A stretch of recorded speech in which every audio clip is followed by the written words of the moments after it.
Vous aimez l'histoire juive ? Retrouvez Liana Gurfinkel dans Un jour notre histoire sur Studio Kalita, c'est tous les matins, pour découvrir ensemble les événements et les personnages qui ont fait notre histoire. 8h32, un peu de retard ce matin sur Studio Kalita. Mais c'est avec grand plaisir que nous vous retrouvons, Eliana. Bonjour Olivier. Bonjour. Bonne fête de Purim. Allons bon, voilà. Que se passe-t-il ? Eh bien, nous sommes le 8 Iyar. Oui. Et c'est le Purim de Chios. Chios, voilà. Moi, j'avais entendu parler du Purim d'Alger. Eh ben, je vais vous parler de celui de Chios ou de Chios. Alors, c'est vous Chios, pour être plus. C'est en Grèce. En Grèce. Donc, c'est de ça dont je vais vous parler aujourd'hui. Vous allez voir, c'est assez intéressant. Alors, j'en profite pour parler de l'histoire. Aucun doute que c'est intéressant. Tout ce que vous dites est intéressant. Non, Olivier, il ne faut pas exagérer. Alors, en tout cas, dans le cadre de cette rubrique, c'est intéressant. Après, tout ce que je dis, c'est autre chose. Alors, d'abord, je vais vous parler un petit peu de cette communauté juive, qui est une communauté antique. Nous sommes le 8 Iyar, quelle année ? Attendez, on y arrive. D'abord, je vous parle de la communauté, après je vous parlerai du Purim. Allez-y. Alors, on a notre ami Flavius Joseph qui, déjà à l'époque, écrit dans un de ses livres que des Juifs vivent donc à Chios ou Chios. On va dire Chios. Voilà, dès le IIIe siècle avant notre ère. Et puis, on a aussi Benjamin de Tudel, Binyamin Mitudel, là, qui donc ce grand voyageur. Eh bien, il va passer par cette île. Donc, c'est une des plus grandes îles des îles grecques, d'accord. Et il va noter que on a 400 juifs romagnotes, donc grecs, qui habitent dans des communautés. Et puis, c'est aussi dans cette ville que va vivre Yaakov Ben Asher. Ça vous dit quelque chose ? Et si je vous dis le Baal HaTurim, ça vous dit quelque chose ? Oui, voilà.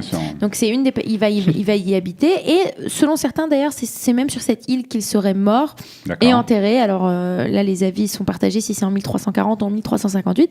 Mais il est passé par là. Alors, il faut savoir qu'il y a une période où cette région en Grèce était sous la domination de la République de Gênes. La République de Gênes, donc, qui est en Italie, et c'était une république qui était très très forte dans le monde commercial, et les Juifs faisaient partie de cette force commerciale.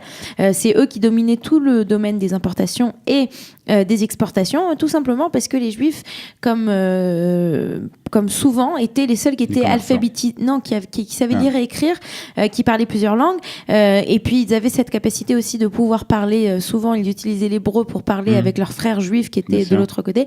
Il y a Aleph Bet Yehoshua qui a écrit un livre qui s'appelle Nanana en l'an 1000. Ça va me revenir le début du titre, et où en fait il raconte très très bien cette rencontre entre le monde ashkénaze et le monde séfarade au temps du Moyen-Âge et de la Renaissance, dans ces efforts et ces partages commerciaux. Voilà.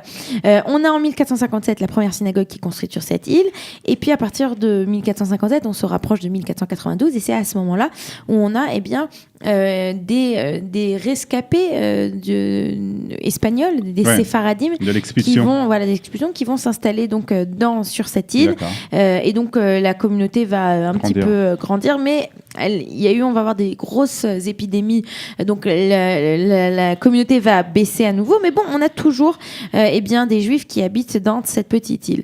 Et puis alors là, et puis alors pendant la guerre d'indépendance grecque, on a beaucoup de personnes qui vont quitter cette île et qui vont émigrer à Izmir, qui est à ce moment-là dans l'Empire ottoman. Et puis en 1880, on a un tremblement de terre assez violent où on va avoir le ghetto juif qui va être détruit, on va avoir beaucoup de personnes de la communauté qui vont mourir. En 1885, on a toujours 200 personnes dans la communauté. Ça fait à peu près 400 ans qu'on a 200 personnes, entre les épidémies, les tremblements de terre, les gens qui quittent et qui reviennent. Donc voilà, on a toujours 200 personnes. Et puis surtout, au début du XXe siècle, on a à ce moment-là 350 personnes. Mais on va avoir la guerre balkanique, on va avoir l'annexion de cette île à la Grèce. Et puis on va avoir donc les Juifs, les membres de la communauté vont progressivement quitter cette île, et surtout au moment de la Seconde Guerre mondiale, les quelques dizaines de Juifs qui vivaient encore sur cette île vont être tout simplement envoyés dans les camps par les nazis, et la plupart d'entre eux. Il reste plus personne. C'est ce que voulez-vous nous dire. Voilà, depuis les débuts des années 60, on n'a plus personne, et on a ce qui nous reste, on a des restes de la grande synagogue de Chios et un cimetière juif. Alors, Purim de Chios, on connaît bien maintenant Chios. Voilà, alors le Purim de Chios, il est le 8 Iyar. d'accord, le 8 Iyar. Comme aujourd'hui. Il y a 2 histoires sur ce Purim de Chios. Ouais. C'est-à-dire que ce matin, donc quand j'ai fait mes recherches, je vois le Purim de Chios et on a 2. Alors les 2, ce sont 2 histoires qui se ressemblent, mais il y a des périodes complètement différentes. Alors la première histoire, eh bien, elle a lieu en 1595. Elle s'appelle le Purim de la Señora, donc le Purim de la femme importante, Señora. Et donc, on a en fait l'île grecque de Chios qui est bloquée par la flottille espagnole, qui est dirigée par le roi Ferdinand d'Espagne, et une femme juive qui habite dans une maison qui est juste à côté de la forteresse locale. Un matin, elle sort très tôt au grand four pour faire cuire du pain pour toute sa famille.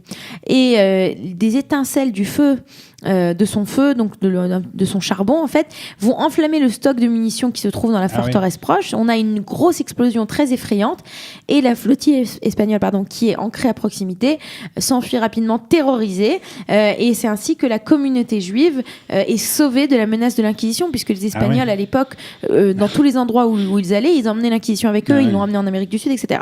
Donc ça c'est la première histoire, donc c'est la raison pour laquelle 8 Iyar on fête ce Purim. Et en fait il y a une autre histoire, un autre Purim de Chios qui cette fois-ci serait en 1820. Alors écoutez l'histoire, c'est assez impressionnant. Et à cette époque ce sont les Turcs qui contrôlent la ville. Les rebelles grecs eux veulent la reconquérir. Tous les détenus juifs vivent à l'intérieur d'une forteresse et un jour une femme juive qui cuisait du pain a accidentellement enflammé un fusil de canon. Quand les soldats turcs entendent ce grand signal, ils attaquent les rebelles, ils gagnent la bataille et donc cette femme et toute la Keïla sont honorées par les Turcs et le 8 Iyar est devenu un jour de célébration. Au final, on ne sait pas vraiment pourquoi il y avait ce Purim de Chios. En tout cas, dans les 2 histoires, il y a des femmes. Il y a des femmes donc, et il y a des femmes qui font du pain. Donc, moralité aujourd'hui, manger un morceau de pain. Non, c'est peut-être le fait pourquoi. Je me demandais pourquoi on appelait ça le Purim de Chios. C'est peut-être le rapport entre la reine Esther et ces femmes qui. Peut-être, mais en général, les Purim, l'histoire de Purim, c'est quoi? C'est on a été sauvés de façon complètement miraculeuse. Donc dès que les Juifs sont sauvés dans une communauté de façon miraculeuse, on appelle ça le Purim. Donc je ne sais pas vraiment. C'est intéressant, donc, je dois dire. Deux histoires. Je ne sais pas vraiment quelle est la véritable histoire. Je me demande s'il y a quelqu'un aujourd'hui. Est-ce qu'il y a une seule personne sur cette terre qui fête encore ce Purim de Chios? C'est une bonne question. C'est une bonne question puisque vous êtes auditeur de Studio Qualita et que vous nous appelez. Dites-nous tout. Et on vous invitera pour une alias story. Voilà, vous nous raconterez comment vous avez quitté l'île à la nage. Vous êtes arrivé sur les bords israéliens. Très bien, vous avez été dans les temps en plus, c'est bien. Et je ne fais que ça, voilà. Merci beaucoup, Iliana. Bonne journée, à tout à l'heure. La revue de la presse et des médias israéliens. Vous aimez l'histoire juive ? Retrouvez Iliana Gurfinkel dans Un jour notre histoire sur Studio Qualita. C'est tous les matins pour découvrir ensemble les événements et les personnages qui ont fait notre histoire.